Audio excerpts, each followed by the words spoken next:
Satu hal ini bisa membuktikan apakah benar Polygon Colossus DH9 maupun DH7 adalah sejatinya puncak mata rantai sepeda full sus Polygon, the downhill demolition bike. Untuk itu gua udah test ride sepeda ini di track downhill beneran. Alah, kayak yang berani aja. Nah ini, kemana aja lu? Katanya kemarin mau nemenin gua test ride sepeda ini. Ya kan gue kemarin mesti ngurusin license dari app ini dan ya gitulah. Halah, wacana. So, video ini adalah tentang hasil gua test ride Colossus DH mau 9 maupun 7 di track downhill beneran. Seperti apakah rasanya? Bagaimana sensasinya? Simak selengkapnya. Roll the camera and action.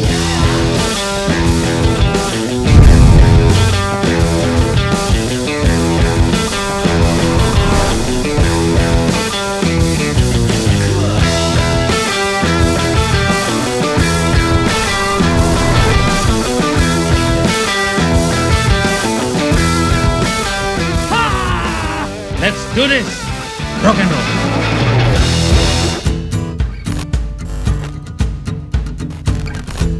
What's up rock and roll? Let's cut to the chase.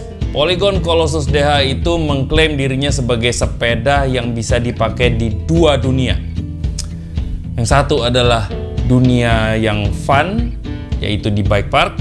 Dan kedua adalah dunia yang kebut, yaitu di dunia race, dunia balap. Dan gua sudah ngebuktiin sendiri. Meskipun kemarin sih ada yang ngeledekin gua, bilangnya gua nggak akan berani turun di track DH.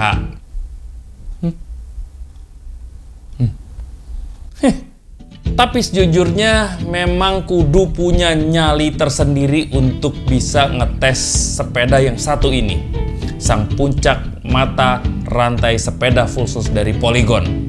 Untuk itu gue sengaja nyobain dua skenario.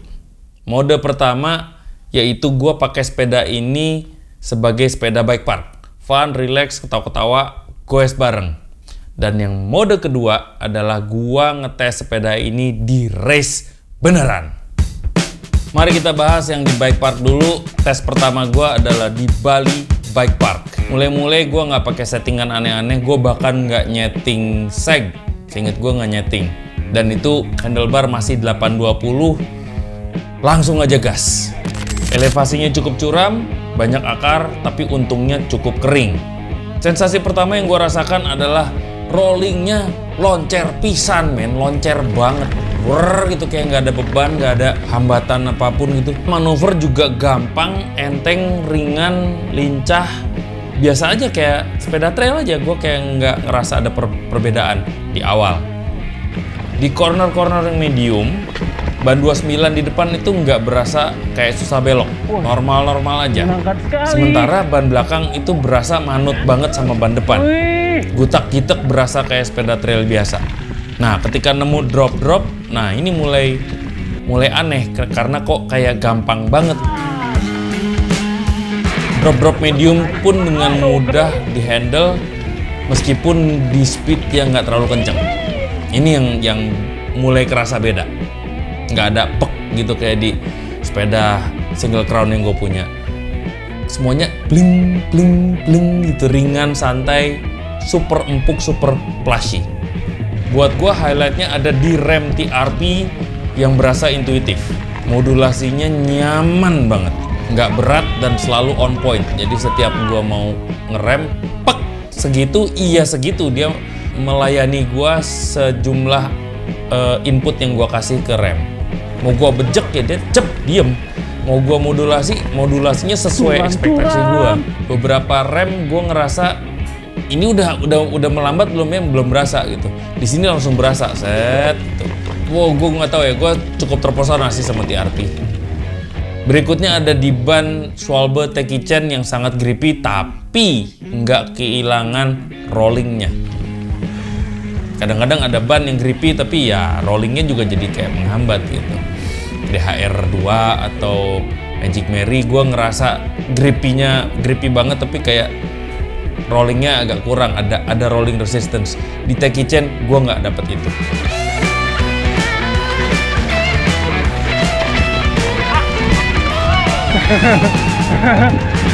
Pedaling, penting nih.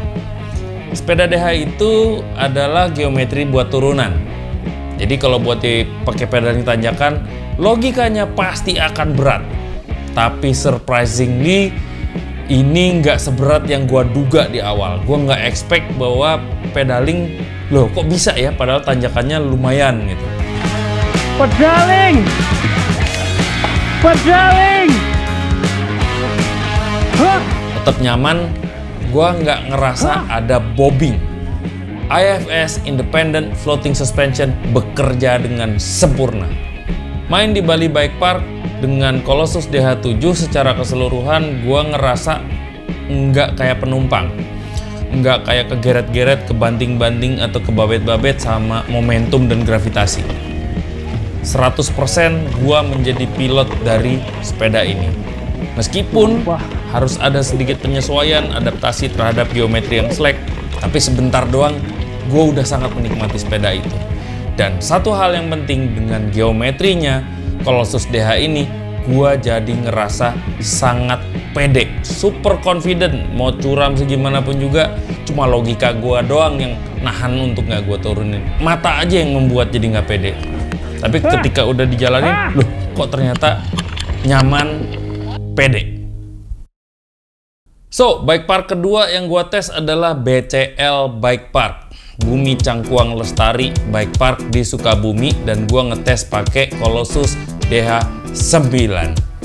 Elevasinya curam teknikal dengan taburan akar yang jadi main obstacle bike park ini. Licinnya licin gembur gitu Rolling awal masih loncer banget, apalagi drop-dropannya udahlah, itu nyaman banget.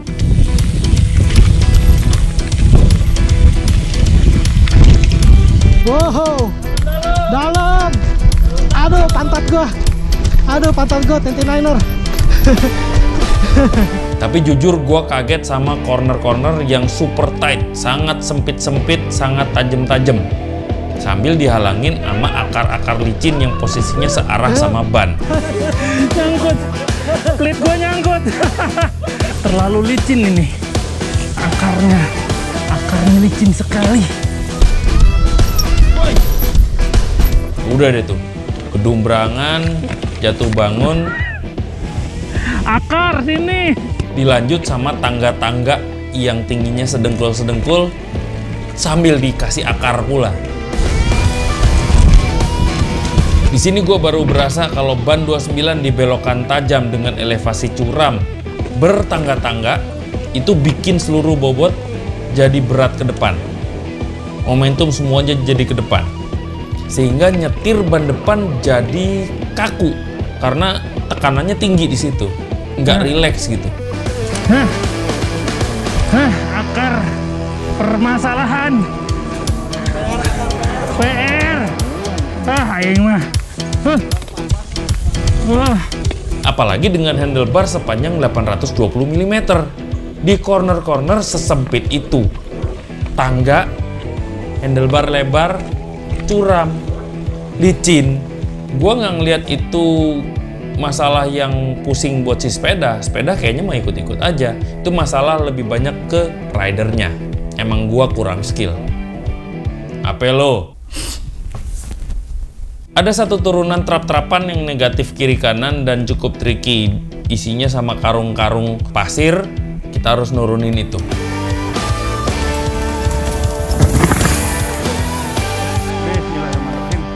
Pas turun, ban depan super stabil, tapi justru berasa agak liar di ban belakang. Mental-mental, loncat-loncat kanan kiri. Ramai ini aja. Jadi gua harus adjust compression dan rebound pada rear shock. Ketika gua ngetes ini main-main di BCL ini, jujur gua ngerasa penyelamatnya justru TRP brakes. Cinta gua sama TRP yang jadi penyelamat paripurna.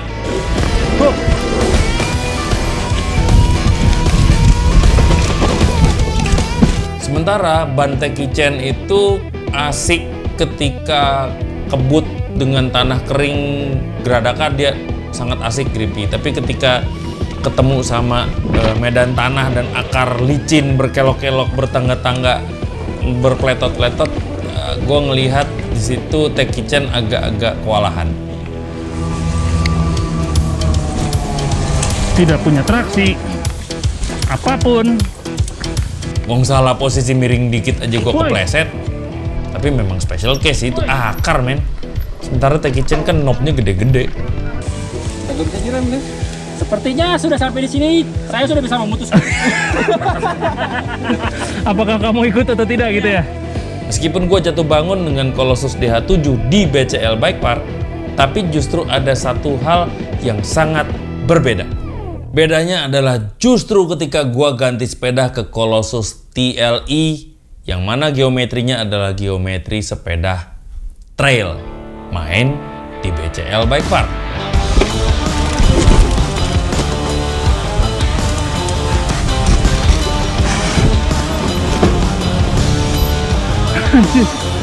Beda pertama adalah upper body gua jauh lebih capek pakai TLE. Jujur, Colossus TLE bikin badan kerja keras di trek ini.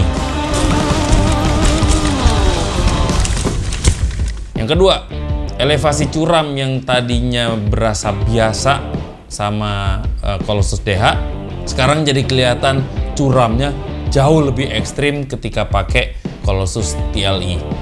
Damn, curam sekali ya, berasa banget.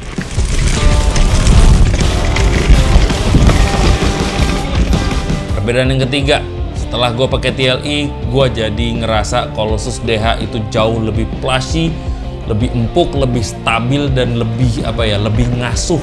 Sepeda DH memang lain dari yang lain ya. Gokil.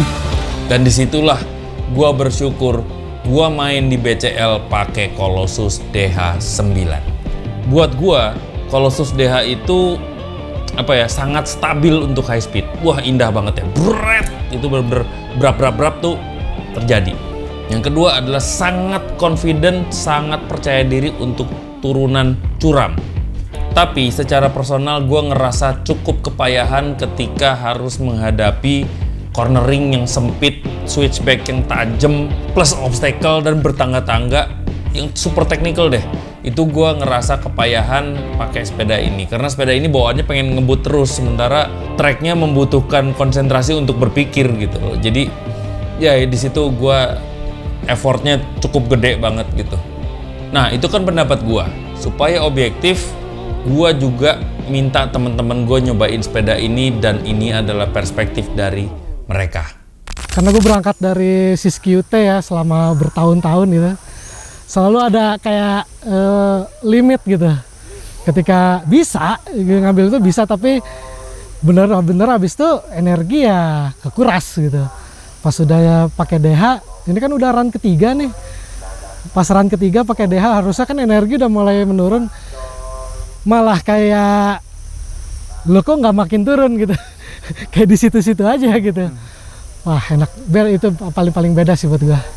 Satu hal yang menurut gua cocok di DH9 itu pilihan bannya. Dia nggak terlalu lebar, bukan 2,6, dia 2,4. Jadi kayak lebih tajam aja gitu ngambil. Oh, ada batu, set gitu. Kayak lebih responsif gitu. Jadi bisa nyelip kemana-mana gitu. Menurut gua enaknya itu. Kalau gua sendiri kan di sepeda gua pakai 2,6, depan itu rada sloppy sebenarnya. Rada ya masih nyenggol sana sini gitu. Kalau ini bener-bener ngarahinnya tuh enak banget, bannya top nih. Pengen banget punya. pengen banget punya. Cuman lu harus tahu main di mana gitu.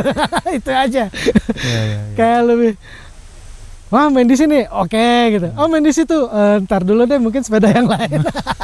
Itu aja sih, tapi pengen punya sih. Oke. Jadi tadi coba DH7 di BCL, jadi trek BCL ini tuh trek yang cukup teknikal ya. Dari beberapa run yang tadi dicobain, sepedanya enak banget. Terutama karakternya itu dia relatif lebih anteng. Jadi kebetulan DH7 ini mulet, dan ini pertama kalinya cobain sepeda mulet. Kalau misalnya selama ini kan pakai yang 29, yang full 29 atau yang full 27,5. Dan ya mulet ini kayak di antara lah ya, kayak campuran antara 29 dan 27,5. Jadi depan itu nggak ngerasa nyangkut di obstacle, tetap bisa rolling, tapi belakangnya pun juga masih bisa ngikut. Terutama kalau misalnya nikung atau kalau misalnya ada obstacle yang harus dilewatin, jadi belakangnya tuh gampang banget buat digeser gitu. Jadi lebih lincah gitu lah ya. Ketimbang kalau misal full 29. Jadi ini sepeda DH kedua yang dipakai mungkin intensif lah ya, maksudnya beberapa kali run. Sebelumnya sempat pakai Square One DH. Square One itu anteng banget, bener-bener anteng kalau misalnya. Jadi dia kalau misalnya lewat obstacle, lewat batu, akar gitu, dia bisa ngelibes gitu aja. Kalau misalnya yang ini dia masih berasa, jadi masih ada kayak nembaknya gitu. Tapi itu yang bikin jadi lebih lincah gitu, dan mungkin lebih cocok buat karakter orang yang pakai sepeda DH ini juga mungkin buat freestyle atau mungkin buat gaya-gayaan gitu, nggak cuman buat race gitu, buat anak freeride juga, terutama yang mulet gitu kan anak freeride sekarang banyak yang pakai mulet juga gitu. Cuman jujur penasaran banget sama DH9. Memang sih perbedaan komponen ya, karakter sepeda sih kurang lebih pasti sama, karakter frame. Cuman komponen itu pasti akan ngaruh di kenyamanan, mungkin di tempat lain juga gitu. Mungkin bisa lebih nge-push, mungkin bisa jadi lebih nyaman gitu ya. Kita mungkin cobalah nanti next time ya. DH9 perasaannya nah ini. Jadi ini saya masih excited ya. Jadi dari dada sampai ujung jari ototnya nggak effort sama sekali. Kita hanya main hip aja.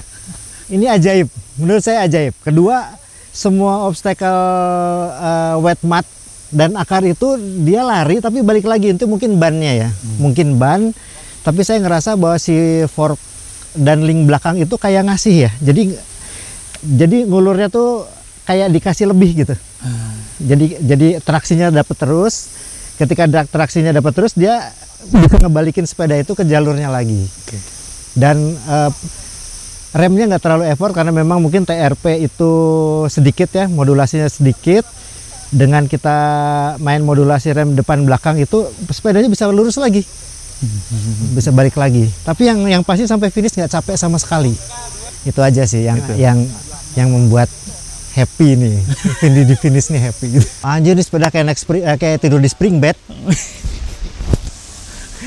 Gue bisa lompat-lompat di spring bed gitu, nyaman. Terus abis itu ketiduran, saking nyamannya itu. Senyaman itu. Oke, siap. Ya. Supaya lebih objektif lagi, selain teman-teman gue yang hobiis tadi, gue juga sempat ngobrol dengan pro rider yang sempat nyobain sepeda ini di Panderman Bike Park waktu itu. Sepeda ini sangat membantu sebenarnya Om. Bedanya kalau N9 kemarin memang controllingnya kurang maksimal karena sepedanya ketika dibawa kencang itu sedikit lebih lihat. Kalau ini lebih meredam buat saya. Kalau saya sendiri punya saya sendiri, itu yang pakai yang 29 semua. Itu mungkin dari akselerasi pedalingnya saya lebih dapat lagi. Terus corner small bump itu lebih bisa memaksimalkan. Jadi nggak takut lagi ya, lebih percaya diri lagi kalau pakai 29. Ya, riding feel-nya itu mungkin lebih bebas. Jadi saya mau posisinya itu ke belakang, nggak terlalu ke belakang banget sekarang. Jadi cukup sedikit-sedikit aja mainnya maju mundur. Jadi untuk save tenaga pas race itu sangat membantu juga, nggak banyak buang-buang tenaga. Dari sistem link kit ini lebih banyak ngerasain, paling saya rasain tuh di small bump Om. Jadi sistemnya kayak bener-bener bekerja maksimal itu. Terus saya juga berani ketika saya dapat high speed terus nemuin small bump, kalau nggak rock garden ataupun akar itu masih bisa pedaling lagi. Plusnya itu sih. Kalau sebelum-sebelumnya masih ragu karena sistemnya itu masih ada lontaran lagi. Jadi nggak bisa ngeredam, bener-bener ngeredam itu. Kayak di sini Panderman Gravity Park yang curam itu memang saya setting pakai low. Terus ada yang di sini kan ada trek panjang kayak enduro gitu. Coba saya setting high ya juga enak gitu. Jadi simple, semudah itu gitu loh, nggak ribet lagi. Kebetulan pakai sepeda ini kan berbeda banget. Aku biasanya tuh pakai N9, enduro N9, terus ini pakai downhill. Dan di trek yang sama di Panderman juga gitu.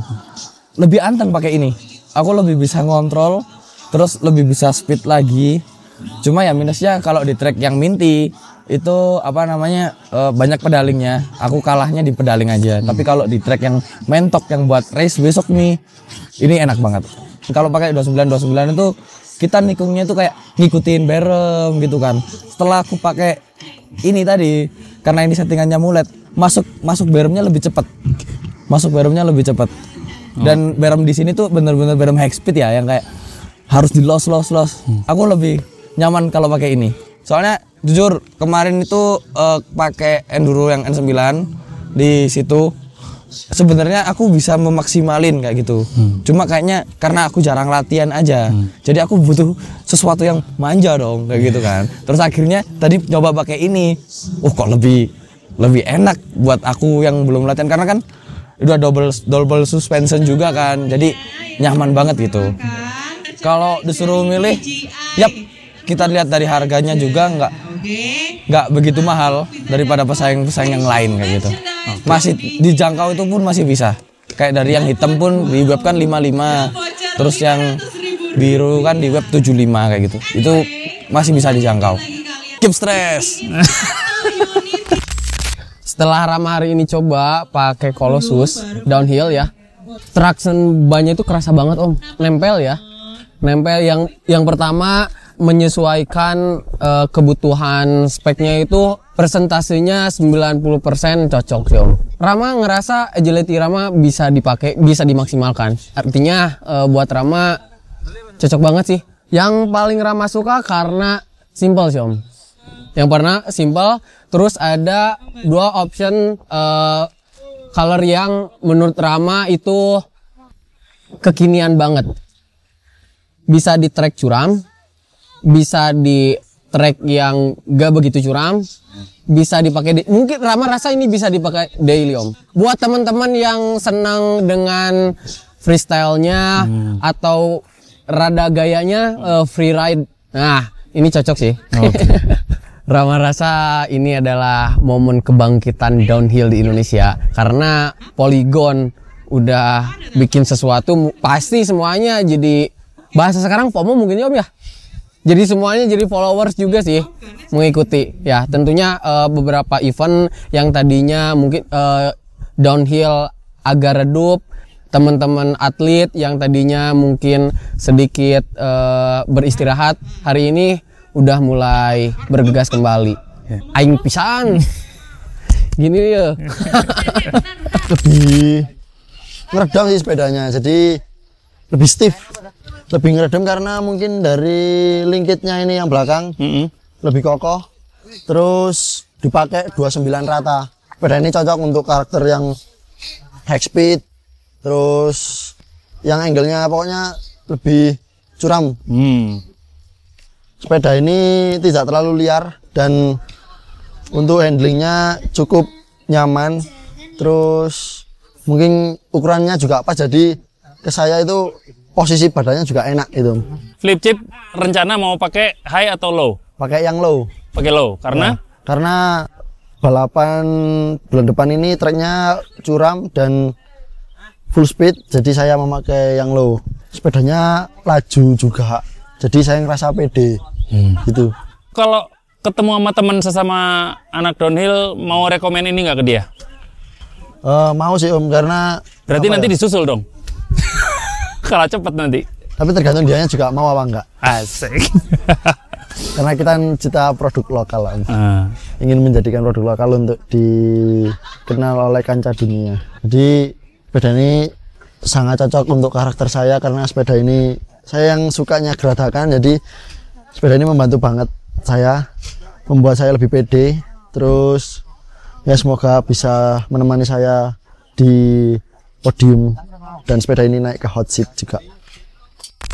So, test ride sepeda ini sebagai sepeda bike park sudah. Saatnya gua ngetes sepeda ini sebagai sepeda race. Shredding Series Master Downhill 2025. Di mana? Di BCL Bike Park lagi. Loh, kok BCL lagi? Lalu apa bedanya sama pas lu test ride kemarin? Ini dia nih kalau nggak pernah nemenin gua. Jadi bedanya di sini cuy. Fun ride pada bike park itu mindsetnya adalah relax, ketawa-ketawa, goes bareng, latihan, belajar gitu. Mindsetnya begitu. Sementara ketika race itu beda jauh. Mindsetnya adalah tegang, fokus, full pressure, dikejar waktu. Ini buat gue adalah mode survival. Dengan kondisi mental seperti itu, apakah pengaruh kepada cara riding di atas sepeda? Untuk nge-handle pressure dan stres menjelang race itu, gue harus bikin adjustment terhadap sepeda. Yang pertama adalah gue nuker handlebar dari yang default 820 mm ke handlebar pribadi gue yang 780 mm. Supaya lebih ergonomis terhadap upper body gua. Yang kedua, high speed compression dan rebound pada rear shock itu gua adjust dikit. Terutama di rebound gua leletin dikit, gua lambatin dikit supaya di trap-trapan bikin liar itu agak berkurang lah, agak lebih stabil. Nah, masuk di BCL pas walk the track, oke, kondisinya lain lagi sekarang. Tanah cukup kering di awal, tapi pulen licin di dalam hutannya. PR. Hah. Belin. Nyobalin. Ternyata udah berbeda kondisinya sama yang pas 2 minggu sebelumnya gue main di sini. Karena udah dihantem, dilindes sama ratusan rider yang latihan sebelum race dimulai. Ini PR baru. Tapi let's do this. Jadi saya udah pernah ngerasain pakai DH9 di kondisi bike park, main gobar. Nah, sekarang kondisi race. Reviewnya bukan tentang cepet-cepetan, tapi kalau sepeda ini dipakai di kondisi gerabak-gerubuk, di buru-buru, kira-kira seperti apa rasanya? Mari kita tes. Let's do this.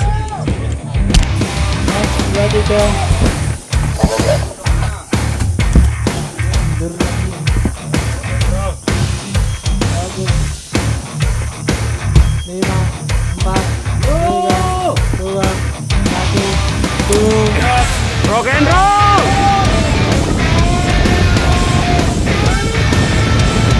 Pas start langsung gaspol, aman, nyaman, super confident.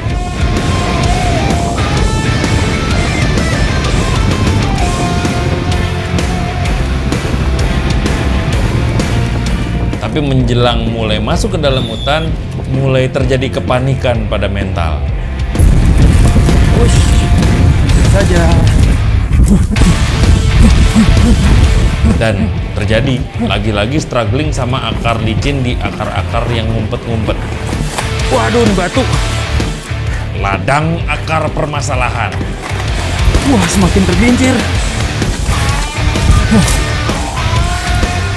Tapi jujur di turunan trap panjang dan negatif itu aman, tentram, nggak seliar sebelumnya. Very nice. Ada satu momen turunan kenceng lalu drop. Ketika gue mendarat, gue langsung ngebejek rem demi bisa masuk ke berem kiri. Tapi karena tanah super licin, sepeda agak lepas kendali dan malah mabal ke arah kanan. Gripnya Teki Chen agak struggling di jenis tanah padat, licin, berlumut.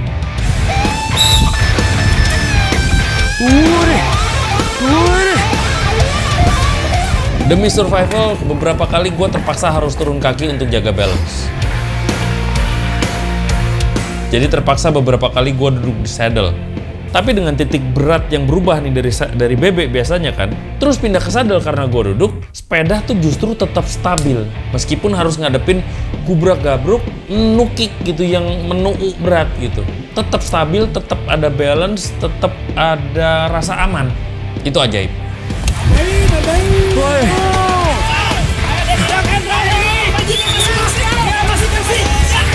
Harus tetap bersih. Asuh. Gujrak gajruk, blak-bluk itu gua nggak ngerasa sedikit pun ada pedal kickback. Independent floating system bekerja dengan sempurna. Ciamik. Wah, ini akar PR. Wah.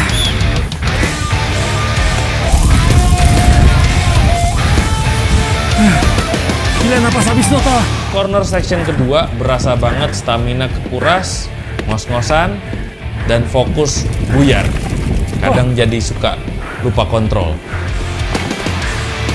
Tapi somehow sepeda berasa tetap setia nunggu perintah. Setelah itu sisanya adalah pedaling survival untuk bisa finish tanpa crash di trek Blakutaknya BCL.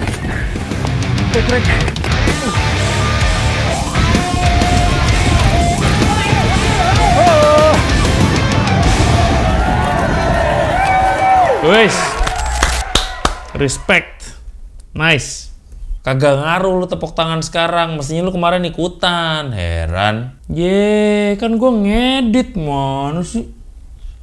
Singkatnya gue ngerasa kayak dijagain sama sepeda ini di sepanjang trek. Empuk, nyaman, stabil, ajak berdiri terus, dan somehow tetap bisa ngejar akselerasi ketika dibutuhin. So, kesimpulan pribadi gue, ini sepeda yang sangat tepat dan sangat ideal untuk dipakai balap. Meninjau kasus gua yang bukan pembalap, gua tidak crash sama sekali. Mode survival pakai sepeda ini aman tentram di gua yang bukan pembalap. Lu bisa kebayang kalau yang pakai adalah pembalap beneran. Mestinya sih ciamik. Nah, sekali lagi untuk objektivitas, berikut adalah hasil riding experience dari sudut pandang Wicak yang juga turun balap di BCL pakai Colossus DH7. Ketika race kemarin, apa yang menurut lo paling signifikan? Size. Kebetulan saya pakai DH7 size-nya L. Kemudian handlebarnya nggak saya potong. Dia masih pakai 800 ya? 820 itu. 820. Itu sangat kesulitan di switchback. Sulit sekali di switchback untuk dapat cepat. Ya, yang ada ya dapat lewat takicannya sih bisa menyelamatkan ya. Cuman untuk dapat cepat switchbacknya susah, kelimpungan ampun dah. Kedua lemah saya. Stamina lemah, terus pembalap lain hebat-hebat. Kalau untuk trek lurus udah nggak ada masalah, sikat semua. Waktu latihan tuh saya coba nge-push di run kedua latihan. Nge-push masih belum harus perlu adaptasi lagi. Coba di-push di situ masih lari-lari ya, mabal gitu. Mungkin size-nya terlalu panjang, terlalu lebar, jadi agak susah. Waktu race-nya cenderung takut jatuh, jiper dan lemah. Apalagi menjelang start, ampun. Itu mental banget gitu. Dan kalau waktu gue jelek, gue akui gue lemah. Gue nggak mau banyak alasan apapun dan memang harus kurang latihan, perlu banyak latihan. Gue nggak mau beralasan terlalu banyak. Jadi bukan salah sepeda ya? Bukan salah sepeda. Salah gue kenapa pakai L. Nah, DH7 kalau size-nya pas, terus kita banyak adaptasi, latihan lebih banyak lagi, bisa. Saya lebih yakin bisa. Polygon Colossus DH7 dan 9 udah gua tes di 2 skenario. Mode sepeda bike park dan mode sepeda balap. Dan hasil paling ketara, paling signifikan yang langsung berasa sama gua sekarang adalah gua jadi pengen punya sepeda DH. Pengen banget, sumpah. Nah nih dia nih. Jajan lagi, belanja lagi. Lalu siapa yang dikorbanin? Gaji gua yang dikorbanin, ya kan? Ya lalu emang siapa lagi yang harus dikorbanin? Ya lu lah. Heran. So, kira-kira demikian laporan dari hasil test ride Colossus DH7 maupun DH9 dari berbagai angle dan persepsi. Semoga bisa kasih gambaran seperti apakah performa sepeda ini di trek downhill beneran. Saatnya gua kembalikan sepeda puncak mata rantai ini ke kandangnya lagi. Polygon. Oke guys. Kalau ada pengalaman lu naik sepeda DH atau lu punya pengalaman naik sepeda ini atau lu punya opini yang lain, mari kita diskusikan di kolom komentar. Oke, thanks for watching guys and I'll see you in the next video. Rock and roll.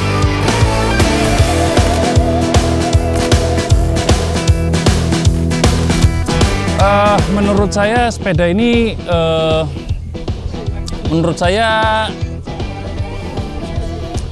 Sepeda ini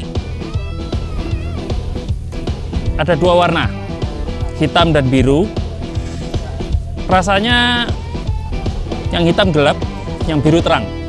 Terima kasih telah menyaksikan. Kenapa aku jadi kayak penyiar berita TVRI? I'll see you in the next video guys. Rock and roll.